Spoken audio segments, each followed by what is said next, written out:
Friend જો અહીંયા છે ને આ બધા વરરાજાને તૈયાર કરવા ઊભા છે, પણ હણવર હું બેનો હું તૈયાર કરી લઈ, તમે એટલી બધી ઉપાધિ ન કરો. બિચારો આઈથે સાફા પહેરે હે, હું હળવાય બહેના છો. હું કેવો આવા કઈ હણવર હોય કેમ મેં મૂકી તો આઈથે પહેરવો પડે ભાઈ? એમ નહીં, મેં એને સાફો પહેર્યો ને તો એ કે હું આઈથે પહેલે મારા વાળ વિખાઈ જાય.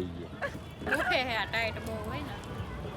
તો આ જો ફ્રેન્ડ્સ, આ એક લોકેશન ઉપર આવ્યા છે અમે થોડુંક ફોટો શૂટિંગ કરવા માટે. આજે પ્રપોઝ ડે છે તો હું પ્રપોઝ કરવા જેવી લાગુ છું. હાલ હાલ જલ્દી લે, મારો હાથ આવી ગયો. હાલ એમ હવે કીધા પછી હું હોય નીકળો હાલો. એમ થોડું હાલે કે કઈ રાય હવે પેલા કહેવાનું હોય. ઈ તો મને ઓલા પાર્લર માં ગઈ હતી ને દીદીએ કીધું કે કઈ પ્રપોઝ ડે છે તો કે કઈ પ્રપોઝ કરશે ને એમ. મને યાદ આવ્યું ને, મને નહોતી ખબર કે પ્રપોઝ ડે છે એમ. આ બધું ફ્રેન્ડ જો આવું છે બધું. ઈ બધું એને આ ગવાને ખબર હોય, કેમ કે એને બધું બાકી છે ને, એટલે આપણે તો પૂરું થઈ ગયું એટલે કઈ ખબર ન હોય. એકવાર ભંગાઈ ગયા પછી બીજી વાર ન હોય. હાલે લે, આ ડાયલોગ મોટો લાગી ગયો. આ તો ગવા માટે બધા જોઈ લેજો ને કમેન્ટ કરી દેજો.